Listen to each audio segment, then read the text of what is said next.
BJP గెలుపు కోసం ఏమైనా కాంగ్రెస్ పార్టీ ప్రయత్నం చేసిందా? ఇప్పుడు ఎందుకు అలా పనిచేస్తుంది? అవసరం అంటే ఏముంది? కొంతమంది అభ్యర్థులు చూస్తా ఉంటే ఇప్పుడు కావాల్సి ఇక్కడ మీరు డమ్మీ అభ్యర్థులు. ప్రధానంగా మీరు గమనించాల్సిన విషయం ఏంటి అంటే క్యాండిడేట్ల విషయంలో కొంచెం అటు ఇటుగా ఉన్నా కూడా రెండో విషయం ఏంది అని అంటే బీఆర్ఎస్ ఓడిపోతున్నాం అనుకున్నప్పుడు బీఆర్ఎస్ ఆటోమేటిక్గా తన ఓటుని పూర్తిగా బీజేపీకి డైవర్ట్ చేయడం కోసం వాళ్ళు ఓపెన్గా ప్రచారం చేస్తారు. ఫర్ ఎగ్జాంపుల్ కేటీఆర్ గారు ఇలాక సిరిసిల్లలో కేటీఆర్కి లీడ్ రావాలి, మరి ఆ లీడ్ రాలేదే, బీజేపీ సెకండ్ ప్లేస్ ఉంటుంది అక్కడ.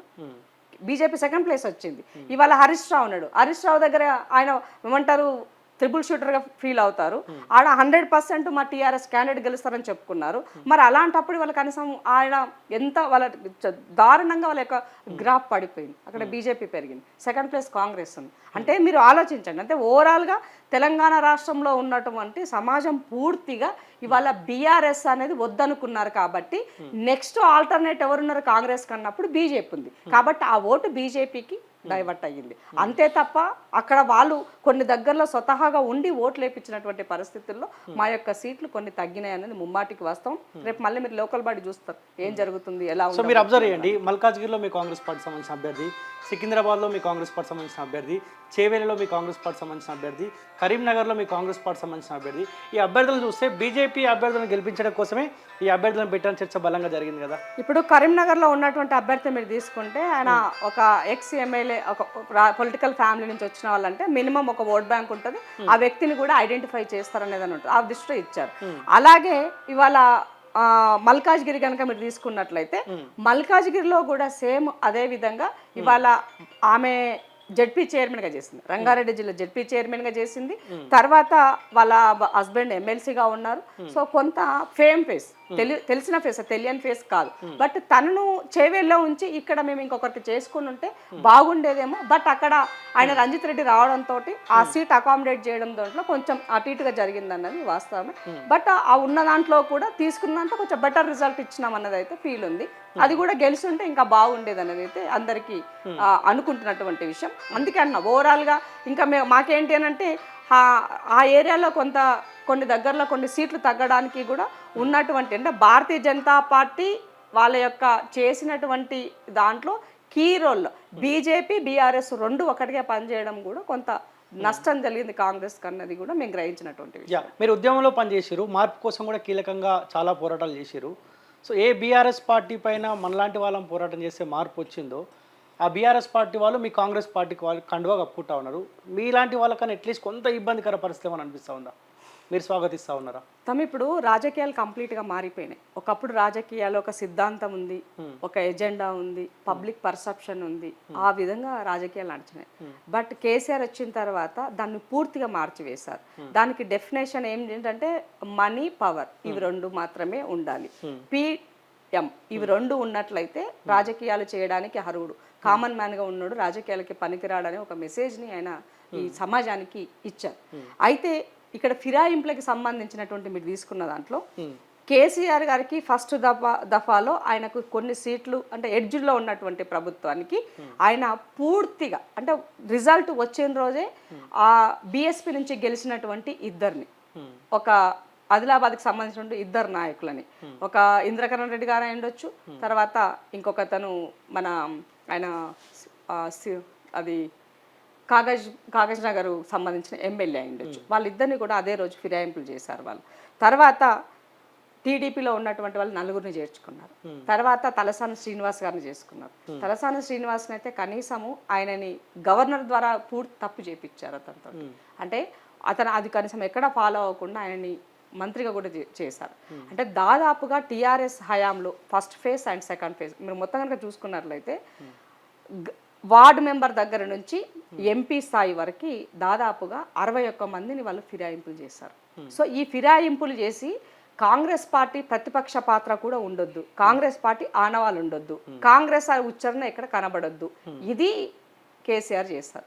ఎట్లా భారతీయ జనతా పార్టీ యొక్క మిత్రబంధంలో, రహస్య మిత్రబంధంలో వాళ్ళిద్దరూ కలిసి కాంగ్రెస్ పార్టీని కంప్లీట్గా ఏం ఉండకూడదన్న ఒకే ఒక లైన్తో వాళ్ళు పనిచేశారు.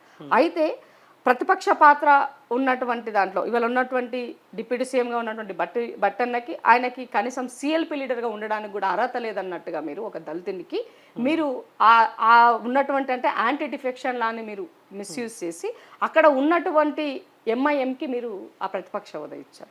అదే మండలికి సంబంధించి మండలిలో కూడా ఒక సంతోష్ అయినా కానీ తర్వాత ఆకుల లలితక్క కానీ ఇట్లా నలుగురు తీసుకొని మండలిని కూడా విలీనం చేస్తున్నామని అంటే కంప్లీట్గా ఒక పార్టీకి సంబంధించి ఆ పార్టీ బీఫామ్ పైన గెలిచినటువంటి వాళ్ళని పూర్తిగా తీసుకొని ఆ ఉన్నటువంటి చట్టంలో ఉన్నటువంటి లూపులు ఉపయోగించుకొని ఒక మండలి ప్రతిపక్ష నాయకుగా ఉన్నట్టు షబీర్ అలీ గారిని ఒక మైనార్టీ లీడర్ ఆయన కూడా ఉండకూడదన్న ఉద్దేశంతో మీరు దాన్ని విలీనం చేసుకున్నారు. ఇవాళ మాట్లాడే నైతిక హక్కు మీకు ఎక్కడిది అని అడుగుతున్నాను. ఎస్, నేను ఇది ఒక బీఫామ్ పైన గెలిచినప్పుడు అందులోనే ఉండాలి, అది మారకూడదు అన్నది వ్యక్తిగతంగా నేను దాన్ని విశ్వసించేదాన్ని, దాని గురించి నేను మాట్లాడేటువంటి దాన్ని. బట్ ఇవాళ పార్టీ లైన్లో ఒక నిర్ణయం వాళ్ళు తీసుకుంటున్నప్పుడు ఆ పార్టీకి సంబంధించినటువంటి దాన్ని అది ఎంత మేరకు అది సబబు అనే దాని విషయంలో ఇవాళ మాట్లాడుకుంటున్నాం. ఇప్పుడు కేసీఆర్ 10 సంవత్సరాల కాలంలో మీరు ఇప్పుడు ఏ అంశాలైతే చెప్పారో ఇటువంటి నిర్ణయాలు తీసుకుంటారు కాబట్టి కేసీఆర్కి అధికారం దూరం చేసిన ప్రజలు. మీరు కూడా కేసీఆర్ని ఫాలో అవుతున్నట్టు అదే తరహాలో మీరు ఫాలో అయితే రాబోయే రోజుల్లో మీకు కూడా ఇబ్బంది అయ్యే అవకాశం ఉంది. పబ్లిక్ కూడా అన్ని ఆలోచిస్తూ ఉన్నారు, అబ్జర్వ్ చేస్తూ ఉన్నారు కదా. ఇప్పుడు ఏమన్నదామంటే పవర్ వచ్చిన తర్వాత ఎక్కువ రోజులు పవర్ లేకుండా ఉండడానికి వాళ్ళ పేషెన్స్ లేనటువంటి పరిస్థితి ఉంది. వాళ్ళే మేము వచ్చి చేరుతాము, మీరు చెప్తున్నటువంటి మీరు ఇచ్చే సంక్షేమ పథకాలు బాగా బ్రహ్మాండంగా అంటే ఒక డెమోక్రటిక్గా మూవ్ అవుతున్నటువంటి కాంగ్రెస్ పార్టీ ప్రభుత్వంలో చాలా హ్యాపీగా ఉంటామని వాళ్ళు నమ్ముతున్నారు. కాబట్టి వాళ్ళు వస్తున్నామని చెప్పినప్పుడు వద్దు అనడానికి మేము వాళ్ళలాగా కేసీఆర్ లాగా మాకున్న వాళ్ళ పైన ఉన్నట్టు కేసులో కానీ వాళ్ళ మీద ఉన్నటువంటి ఇష్యూస్ల పని మేము ఎక్కడ అలాంటి డబ్బుల విషయంలో ప్రలోభ పెట్టి మేము ఎక్కడ ఏం తీసుకోను. ఎక్కడ కూడా అలాంటి విషయాలు మీరు ఇప్పటివరకు మీరు జర్నలిజంలో ఉన్నారు, మీ దృష్టికి అట్లాంటివి ఏమైనా వచ్చి ఉంటే మీరు చెప్పొచ్చు. కాంగ్రెస్ పార్టీ నుంచి 12 మంది బీఆర్ఎస్ పార్టీకి అమ్ముడు వేరని చెప్పారు. ఆనాడు ఆ 12 మంది కూడా మేము డెవలప్మెంట్ కోసం పోతున్నాం, అధికార పార్టీలో ఉంటే మా నియోజకవర్గానికి కొంత మెయిల్ చేసిన వాళ్ళు అని చెప్పి ఆనాడు పార్టీ మారారు. ఆనాడు మీ నాయకుడు ఏమన్నంటే పార్టీ మారిన వాళ్ళని రాళ్లతో కొట్టాలి అన్నాడు. ఇప్పుడు చర్చ ఏంటంటే ఎవరిని రాళ్లతో కొట్టాలి, పార్టీ మారుతున్న వాళ్ళని రాళ్లతో కొట్టాలా లేకపోతే పార్టీలోకి తీసుకుంటున్న వాళ్ళని రాళ్లతో కొట్టాలని చర్చ బలంగా జరుగుతుంది. దీనికి ఏం సమాధానం చెప్తారు? ఇప్పుడు నేను మీ ఇంటికి వస్తాను తమ్మి, మీ ఇంటికి వచ్చినప్పుడు నేను రావడం నీకు ఇష్టం లేదు, కానీ నువ్వు బలవంతంగా నేను ఇంటికి వచ్చినప్పుడు నువ్వేం చేస్తావు? మర్యాద పూర్వకంగా రమ్మని చెప్తావు తప్ప వద్దని చెప్పవు కదా, వెళ్ళిపోని మొహాన్ని చెప్పరు కదా. సో ఇవాళ ప్రస్తుతం కూడా అదే పరిస్థితి జరుగుతున్నది. సో వాళ్ళకు ఉన్నటువంటి వాళ్ళ వెసులుబాట్ల కోసము వాళ్ళ అవసరాల కోసము ఇవాళ ఉన్నటువంటి నేపథ్యంలో లీడర్లు వస్తామనుకున్నప్పుడు ఇవాళ కాంగ్రెస్ పార్టీ వాటిని తీసుకోవడం జరుగుతుంది. రెండో విషయం ఏంది అని అంటే రేవంత్ అన్న ఆ మాట చెప్పి ఇవాళ ఆ మాటను క్రాస్ అవ్వడానికి కూడా ఒక బలమైన కారణం ఉంది. ఏంటి అని అంటే ఇవాళ ప్రజాపాలన ప్రభుత్వము ఫామ్ కానీ 64 మందితో గవర్నమెంట్ ఫామ్ చేయగానే పెద్ద ఎత్తున బీజేపీ బీఆర్ఎస్ ఇద్దరూ కూడా ఈ ప్రభుత్వం కూలిపోతుంది అని మీరు మాట్లాడినారు. ఏ లైన్లో మీరు మాట్లాడినారు? ఎందుకోసం ఇది మాట్లాడినారు అంటే మీకు భారతీయ జనతా పార్టీ ప్రభుత్వాలను కూలదోసేటువంటి అలవాటు ఉంది కాబట్టి దానికి కేసీఆర్ ఆజ్యం పోయడం కోసం ఈయన దగ్గర ఉన్నటువంటి ఎమ్మెల్యేలను వీళ్ళు కలుపుకొని ఒక పథకం ప్రకారంగా చేయాలన్నటువంటి ఒక వ్యూహంలో మీరు ఉన్నారని మాకు అర్థమైంది. కాబట్టి మీరు మమ్మల్ని కూలగొట్టేంత వరకు మేము చూస్తూ ఉండలేం కదా. నాకు కావాల్సినటువంటి నా బలాన్ని కూడా, ఎందుకంటే ఈ ప్రజలు ఎంతో నమ్మకం పెట్టి నాకు గవర్నమెంట్ ఇచ్చారు, ఇచ్చినప్పుడు వాళ్ళకి ఇచ్చినటువంటి అవసరాలు తీర్చాల్సిన బాధ్యత ఇవాళ మా పైన ఉన్నది. కాబట్టి రేవంత్ అన్న ఆ ఉన్నటువంటి నేపథ్యంలో మీరు బెదిరించారేంద్రబాయ్, మీ దగ్గర ఉన్నోడు ఆటోమేటిక్గా ఇందులో ఉన్నప్పుడు ఇంకా నువ్వేం చేస్తావు దాంట్లో? కాబట్టి ఆ లైన్లో రేవంత్ అన్న మీరు బెదిరించినటువంటి దానికి ఇవాళ ఆజ్యం పోయాల్సి వచ్చింది తప్ప వాంటెడ్గా మిమ్మల్ని తీసుకొని మా దాంట్లో చేసుకోవాల్సినటువంటి పరిస్థితి కూడా లేదు వాస్తవం చెప్పాలంటే. ఇప్పుడు మీ పార్టీ సేఫ్ ఉండడం కోసం ఎవరైనా తీసుకుంటారు పార్టీలోకి. ఇప్పుడు ఎవరైనా అంటే దాని కూడా కొన్ని విలువలు ఉంటాయి తమ్మి. ఇప్పుడు మల్లారెడ్డి వస్తా అంటున్నారు, మల్లారెడ్డిని తీసుకుంటున్నారా? తీసుకోవట్లేదు కదా. మల్లారెడ్డి అక్కడిక్కడ దానం నాగేందర్ చరిత్ర తెలంగాణ సమాజానికి తెలుసు. దానం నాగేందర్ ఈ కాంగ్రెస్ కుటుంబ సభ్యుడే కదా, ఇవాళ పోచారం కూడా కాంగ్రెస్ కుటుంబ సభ్యుడే కదా, పాత కుటుంబ సభ్యులే కదా వాళ్ళంతా కూడా ఇప్పుడు వచ్చినటువంటి వాళ్ళు. కాబట్టి పార్టీలో ప్రతి దగ్గర కూడా కొన్ని దగ్గరలో కొన్ని కంపల్షన్స్, కొన్ని అవసరాలు వాటిలో ఉన్నటువంటి నేపథ్యంలో చేశారు తప్ప బట్ అట్లా కానీ కాంగ్రెస్ పార్టీలో ఉన్నటువంటి పాత వాళ్ళకి కానీ జెండా మోసినటువంటి వాళ్ళకి ప్రయారిటీ ఉండదు అనేది కాదు. ఇవాళ రేవంత్ అన్న చాలా స్పష్టంగా కూడా ఇంతకుముందు తన ప్రెస్ మీట్లో చెప్పారు. సో 100% మా క్యాడర్ని కాపాడుకుంటాం, లీడర్లను కాపాడుకుంటాం, పార్టీకి పనిచేసినటువంటి వాళ్ళకి ప్రయారిటీ ఉంటుంది, సీనియర్లకు ఉంటుంది, ఎవరికి ఎలాంటి అన్యాయం జరగదు.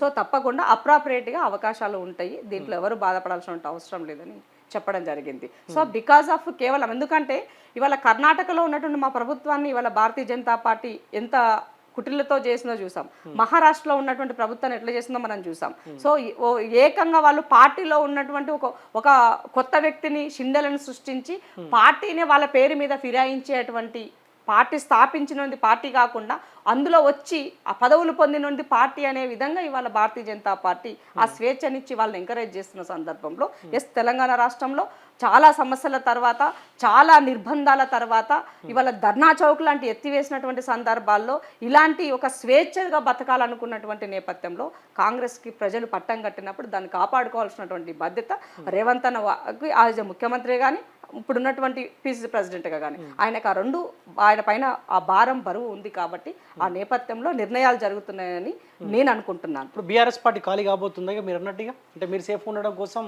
బీఆర్ఎస్ పార్టీని ఖాళీ చేయబోతా ఉన్నారా? ఇప్పుడు బీఆర్ఎస్ఏ ఏమంటారు, మునిగిపోయే నావా అయిపోయింది. ఇవాళ అది టైటానిక్ షిప్ లాగా మనం ఫీల్ అవ్వాలి ఇవాళ బీఆర్ఎస్ పార్టీని. ఆ రోజే చెప్పినా నేను, మీకు గుర్తుందో లేదో, ఈ నేటి ఫిరాయింపులే రేపటి ఫిరంగులై పేలుతాయి నేను ఆర్టికల్ రాసా. సో ఇవాళ కరెక్ట్గా కేసీఆర్కి అది తెలుస్తుంది. కాబట్టి కేసీఆర్ ఇప్పటి వరకు కూడా ఒక ప్రెస్ మీట్ పెట్టి గట్టిగా ఎందుకు ఈ ఫిరాయిస్తున్నారని ఆయన మాట్లాడే పరిస్థితులు ఆయన లేడు. ఎందుకంటే ఆయన చేసిన తప్పు కదా, నువ్వు నేర్పిన విద్యనే కదా, నీరజాక్ష కదా. ఉమ్మడి ఆంధ్రప్రదేశ్లో ఫిరాయింపులు జరిగినాయి నువ్వు మాట్లాడి, తెలంగాణ రాష్ట్రం వచ్చిన తర్వాత స్వేచ్ఛగా ఒక పాలన అందించమని 10 సంవత్సరాలు ప్రజలు నీకు అవకాశం ఇస్తే నువ్వు దానిని ఎక్కడ ప్రాపర్గా చేయలేదు, మీరు మిస్యూజ్ చేశారు. కాబట్టి ఇవాళ ప్రజలు ఇవాళ ఎన్నో పోరాటాలు, ఎంతో సాక్రిఫై చేసిన తర్వాత, ఎన్నో కేసుల నిర్బంధాల తర్వాత ఇవాళ ప్రజలు కంఫర్ట్గా హ్యాపీగా ఇవాళ ప్రజాపాలనలో రేవంత్ అన్న పాలనలో ఇవాళ ప్రజలు ఉన్నారు. కాబట్టి ఇట్లాంటి దానిని కాపాడుకోవాల్సినటువంటి బాధ్యత కాంగ్రెస్ పైన ఉంది. కాబట్టి ఆ లైన్లో ఇవాళ ఇది జరుగుతుందని మాత్రం గమనించాలని మీడియా సోదరులకు కూడా నేను ఈ సందర్భంగా గుర్తు చేస్తున్నాను.